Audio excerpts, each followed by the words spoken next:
ছেলেবেলা থেকে দেখে এসছি খবরের কাগজে, টিভিতে, রেডিওতে বিজ্ঞাপন, কবজহার, এই বেল, তমুক বেল, ইসব ফুল, কোষ্ঠকাঠিন্যের থেকে মুক্তি পাওয়ার উপায়। কে যে কি ব্যবহার করতো আমি জানি না, তবে বড় হয়ে বুঝতে পেরেছিলাম মনেরও একটা কোষ্ঠবোধ আছে, মনেরও কোষ্ঠবদ্ধতা আছে। আমি আসলে কোনো কালে একটা জিনিস করতে পারিনি, নিজের মন ছাড়া কারুর কোনো নিয়ম কানুনের অধীনে চলতে পারিনি। চিরকাল স্বাধীনতার দাস হয়ে থেকেছি, স্বাধীনতার দাস। দুনিয়াটা হচ্ছে অহংকারের দাস। হিউম্যান সাইকোলজি পড়লে বা ফ্রয়েড যদি পড়িস, জানিস তো আমি ফ্রয়েডের একটুখানি ভক্ত। You will find that Freud has told that all humans are the slaves of their own ego. Bangla অর্থটা বলতে হবে না তোদেরকে। সেই মনের কোষ্ঠবদ্ধতা আমার জীবনে কোনোদিনও তৈরি হয়নি। আমি শুয়োর, গরু, হরিণ, ব্যাঙ, সাপ সবকিছুর মাংস খেয়েছি। ওটা দিয়ে কিছু প্রমাণ হয় না, প্রমাণ হয় একটা জিনিস দিয়ে, একটা বাক্সবন্দী নজর তৈরি করা নয়।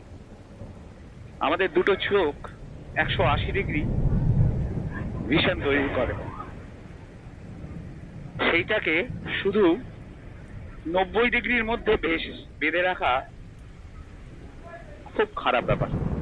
মনটাও তখন তাই তৈরি হয়ে যায়।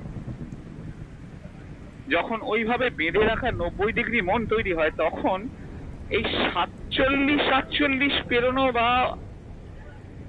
40-45 ঊর্ধ্ব একটা মানুষ যে প্রেম করতে পারে, তার প্রেমিকা দেশে বিদেশে ঘুরতে পারে বিবাহ না করেও, সেটা মেনে নেওয়ার খুব শক্ত, ভীষণ শক্ত।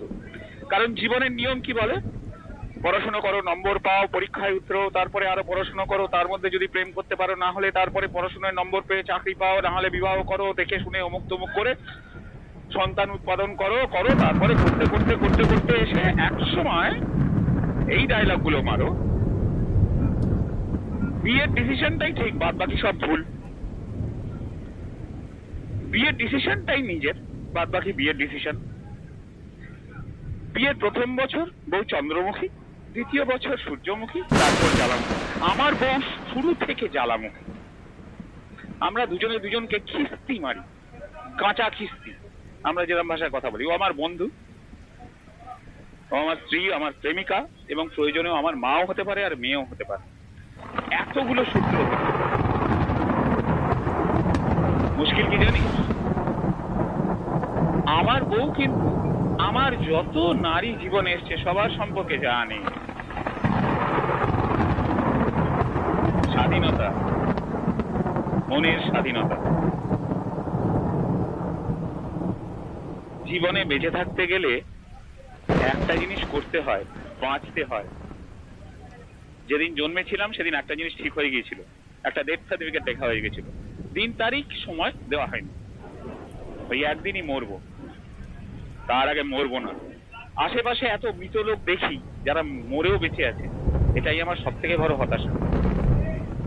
আমার ঔদ্ধত্যকে আমি ভালোবাসি, আমার ঔদ্ধত্য স্বাধীনতার কথা বলে। তোদেরকে অনুরোধ, ভীষণ ভালোবাসি তোদের, হতাশা একটাই, মরার আগে মরিস না। রবীন্দ্রনাথের গানটা বলতে হবে? প্রয়োজন জানিস। বাতায়নে যাওয়ার পথে প্রচন্ড ঝড় বৃষ্টিতে, কাল বৈশাখীতে চুচুড়ো স্টেশনে আটকে গেছি।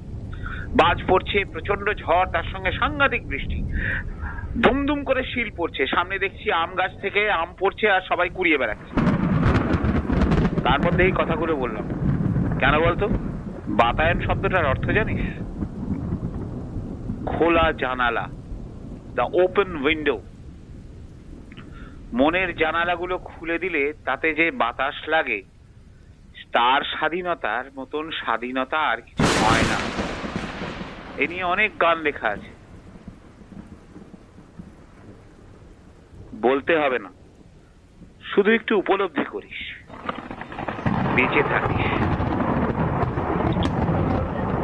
শোলের ওই ধর্মেন্দ্রর ট্যাঙ্কের উপরে দাঁড়িয়ে চাকরি পিসিং অ্যান্ড পিসিং অ্যান্ড পিসিং অ্যান্ড পিসিং এইটে করে যাসনি বাবু। একটাই অনুরোধ, চললুম, ট্রেন ধরতে হবে, ট্রেন।